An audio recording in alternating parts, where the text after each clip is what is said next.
Hello, fellow fragrance fanatics. It's scent o'clock. I'm Joe, and this is Real Scent Review. If you're new to the channel, please subscribe, click the bell below this video, and drop a like. So, today we've had a pretty scorching hot day, and it made me want to wear a very uplifting, fresh citrus fragrance. We're well into the second week of September here, but today we had a random hot, very hot day. So, the only appropriate thing to do was wear a very fresh, citrusy fragrance. So, without further ado, I'm going to bring out a classic, a modern classic, which is Dior Sauvage Eau de Toilette.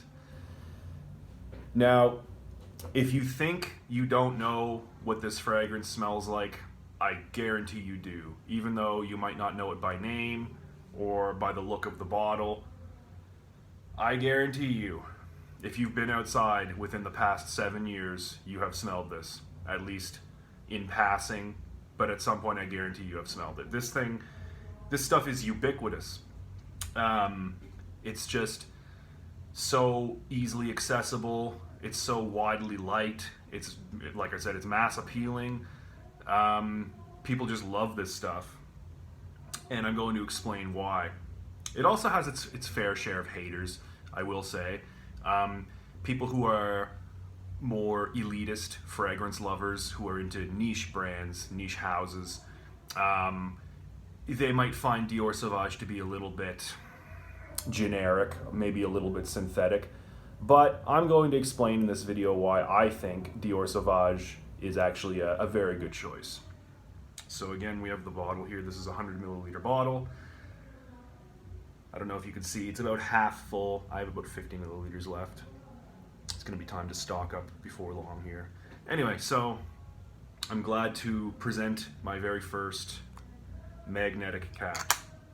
Just snaps on like that, perfect. You can lift this bottle by the cap, within reason. But yeah, magnetic. This is also a refillable bottle, so this part actually screws off, and you can go to certain perfumeries and they will have Dior Sauvage fountains where you can actually refill your bottle at a lower cost than it would cost you to buy an entirely new bottle. So that's cool. I'm gonna go ahead and give a spray here so you can see the distribution of the atomizer. Perfect. It starts out really thin and then it grows into a plume at the end.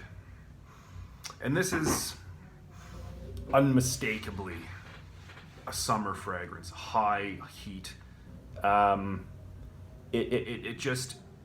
It reminds you of I don't know, it reminds me of being next to a beach in the hot summer heat. Top notes, it's a little bit of an intense fragrance. So the first note is bergamot. It's just a heavy dose of bergamot right up front. It hits you. This scent has a presence right from the very beginning. Bergamot, very, very fresh, fuzzy, citrusy, almost a little sour. The bergamot up front is so strong. It almost has like a smoky nuance to it. Very intense bergamot right up front, which I quite enjoy. It's an overdose of freshness. And after a few seconds, it's accompanied by some Szechuan pepper, which adds a spice to the freshness there.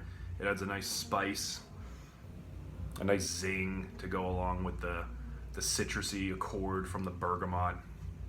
Again, this is a very intense opening, so like if you have plans to meet people, this is definitely going to be a scent that you want to spray on well before you meet up with people.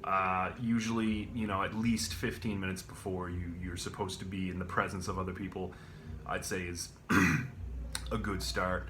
So right up front, bergamot and pepper, just very intense, in your face. This perfume announces itself. Later on in the very, very early dry down, also known as the mid life of the fragrance, we get some lavender. There's definitely lavender. Now, I said this is unmistakably a fresh summer fragrance, and it is, but there is a lavender note. There's a lavender note, which adds a little bit of a sweetness, a floral sweetness. It's not a sweet gourmand scent by any means. It just has the upfront bergamot, Szechuan pepper, and later on coming in is the lavender. Now, the reason why this scent is so intense, long-lasting, the reason why it has so much projection, the reason why it's such a distinctive fragrance is a note called ambroxan. Now, I've explained a little bit about what ambroxan is in a previous video, but basically what it is, it's a synthetic note that was developed in order to replace ambergris. Ambroxan is very complicated. It has many different iterations depending on other chemicals that it's mixed with, depending on the particular fragrance. But in the Dior Sauvage Eau de Toilette, the ambroxan is definitely musky, a little bit salty, definitely musky, salty, and it has an amber wood accord, which is another synthetic development that's made to mimic amber, which is a combination of different saps that come from trees. Without getting too far into it, the iteration of ambroxan in this fragrance, definitely musky, salty, a little bit warm and woody from the amber wood.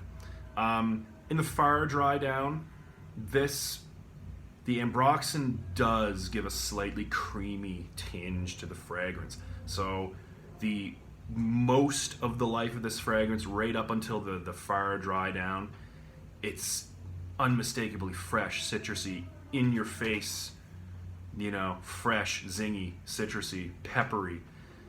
The very end, because of the ambroxan, and particularly the amber wood aspect of the ambroxan, it definitely lends a warm kind of creaminess, Now, it's a type of warm creaminess that's appropriate for hot weather. All in all, it's a hot weather scent.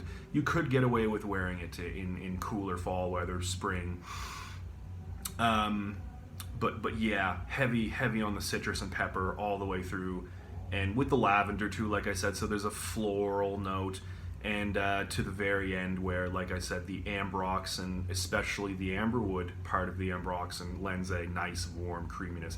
Now, as I said before, fragrance elitists, also known as fragrance snobs, they will sneeze at this cologne, no pun intended.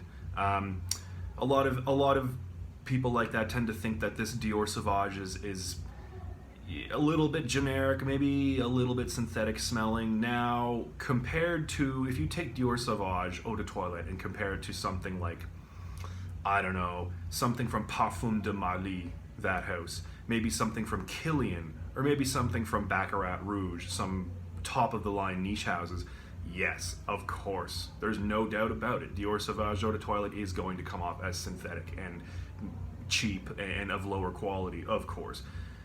On the other hand, Dior Sauvage costs about $60 for a 100 milliliter bottle, and the cologne, the other fragrances that I have just mentioned, are minimum $200 for 50 milliliters. So, it's all about what you want to get out of the fragrance. For the average person, for like 99% of the population, Dior Sauvage Eau de Toilette is very nice.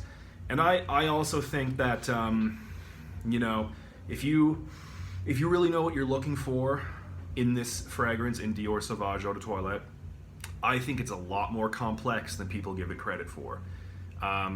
This particular fragrance was designed, for a lack of a better word, to garner compliments. That's the purpose of this.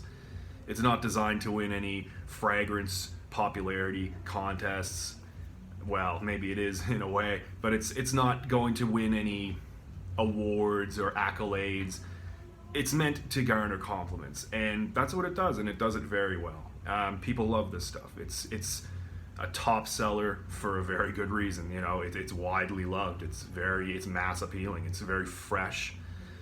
And like I said in this video, if you take the time to kind of sit down and study this and think about it, it's more complex than I think a lot of people give it credit for. Yeah, so moving on to performance here.